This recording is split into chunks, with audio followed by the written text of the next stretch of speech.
Bonjour, les déplacements telluriques. Qu'est-ce que c'est que ça? Alors, on va prendre un exemple très concret. Il y a, par exemple, un menhir qui est déplacé. Parce qu'on a décidé, nous, en tant qu'humains maintenant, de faire un magnifique rond-point à cet endroit. C'est quand même drôlement pratique. Et ce bout de caillou qui est là, on va le déplacer. Bon. Alors, il y a plusieurs choses qui peuvent se passer. Soit, effectivement, ça se déplace. Il est rarement déplacé de manière extrêmement consciente, avec des gens qui sont sensibles effectivement aux énergies.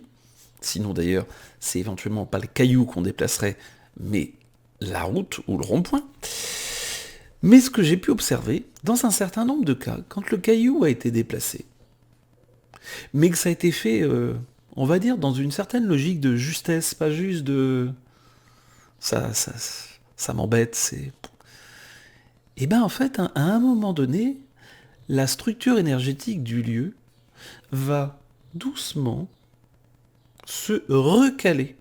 Et on peut dire qu'il y a un déplacement des lignes telluriques, une réorganisation en fait énergétique du lieu.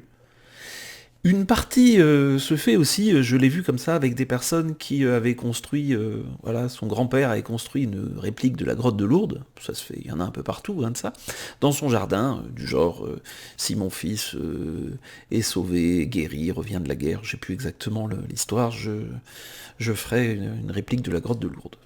Et en fait, cette réplique où il n'y avait... En fait, il m'a envoyé la photo, et en se branchant sur qu'est-ce qu'il y avait avant sur le lieu, au niveau énergétique, pas grand-chose. Voilà. Rien de particulier.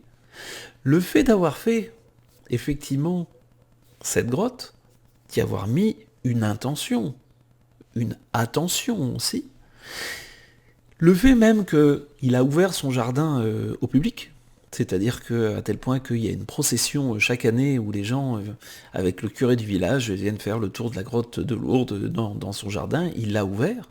Et bien en fait, il y a effectivement tout un tas de phénomènes énergétiques, style vortex, style même croisement de réseaux telluriques, qui se sont réorganisés, réagencés, pour se caler sur ce nouveau point énergétique. Donc parfois, on veut voir les choses comme étant posées, immuables, et en fait, pas forcément. Et même sans chercher à dire oui, alors je vais demander au gardien du lieu, et puis je vais déplacer, prendre le réseau, le déplacer. Non. On fait les choses dans quelle logique? Avec le cœur? Eh bien, ça change. Avec une logique de je partage, je coévolue avec mon environnement, avec les autres humains. Eh bien, ce qui est assez fou, c'est que, hop, il peut y avoir vraiment un grand réagencement de ce qui se fait. Je l'ai vécu personnellement chez moi. À l'époque, moi, j'habitais ailleurs. Et voilà, je fais une terrasse avec un cercle dessus. Et cette terrasse avec un cercle dessus, il n'y avait rien de particulier. Et à un moment donné, j'ai senti, je dis, mais c'est bizarre, il y a eu comme une grande vague. J'ai senti comme une vague.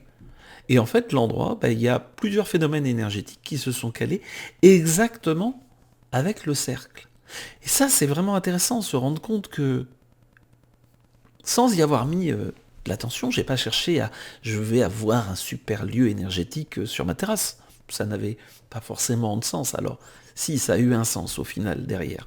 Mais bon, c'était pas une intention qui était posée initialement, mais ça se fait. Et ça, eh ben vous pouvez le retrouver comme ça à un certain nombre d'endroits. On peut même, ça m'est arrivé, de dire vous êtes dans une petite église, ou une grande d'ailleurs, mais l'église est fermée. Et c'est embêtant parce que vous aimeriez bien pouvoir profiter de la structure énergétique de l'église. Donc ça m'est arrivé comme ça en groupe, en fait de demander, en demandant évidemment à l'énergie, gardienne des lieux, est-ce que ça serait ok pour déplacer en fait à l'extérieur de l'église toute la structure de l'église. Pouf. Et là, chose assez surprenante, dans un certain nombre de cas, c'est tout à fait faisable, et on se retrouve à avoir dans l'herbe à côté de l'église ou sur un parking, la structure énergétique de l'église, et de pouvoir travailler dessus. Voilà. Donc c'est un petit peu ça dans ce que j'appelle par déplacement tellurique, qui ne sont pas d'ailleurs qu'un déplacement tellurique, mais un déplacement énergétique.